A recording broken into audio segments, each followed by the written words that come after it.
শ্ৰীযুতা কল্পনা ভাগৱতী ভট্টাচাৰ্য, বিশিষ্ট কণ্ঠশিল্পী আৰু সংগীত প্ৰশিক্ষক, ডিব্ৰুগড়। সেই শ্ৰদ্ধাভাজনে আজি এই বিশেষ দিনত আপোনাক আমাৰ মাজত সাদৰ সম্ভাষণ যাচিবলৈ পাই আমি সকলোতে নথৈ আনন্দ লাভ কৰিছোঁ।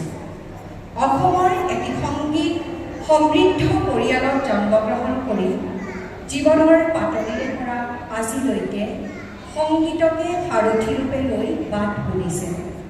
শৈশৱৰ পৰাই বহুবাৰ শ্ৰেষ্ঠতাৰ শিৰোপা লৈ কৈশোৰৰ দুৱাৰদলি পৰহিয়ে আকাশবাণী, দূৰদৰ্শন, অন্যান্য বৈদ্যুতিক মাধ্যম, তথ্যচিত্ৰ আৰু বোলছবিৰ মাধ্যমেৰে আপুনি অসমৰ সংগীত জগতৰ এটি চিৰ পৰিচিত নাম।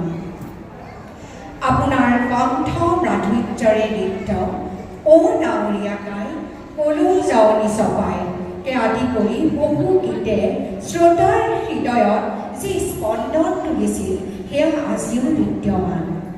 সেই জীৱন শিল্পী অসমৰ সংগীত জগতলৈ আপোনাৰ আন এক বহুমূলীয়া অৱদান হৈছে দীৰ্ঘদিন আগৰে পৰা আজিলৈকে নৱপ্ৰজন্ম তথা ন কণ্ঠশিল্পীসকলক আপুনি প্ৰদান কৰা সংগীত শিক্ষা, যি শিক্ষাই সংগীতৰ অমূল্য ৰতনসমূহ বিকশিত কৰি সিঁচি দিছে মানুহৰ হিয়াই হিয়াই। সুদূৰ প্ৰসাৰী এই কাৰ্যই বাট দেখুৱাব অনাগত দিনৰ উত্তৰ পূৰ্ব। বিভিন্ন শিক্ষানুষ্ঠানৰ লগতে ডিব্ৰুগড়ৰ সংগীত কলাক্ষেত্ৰৰ অধ্যক্ষৰূপে নতুন প্ৰজন্মক প্ৰতিভা বিকাশৰ আৰু প্ৰতিষ্ঠাৰ মঞ্চ তৈয়াৰ কৰিছে।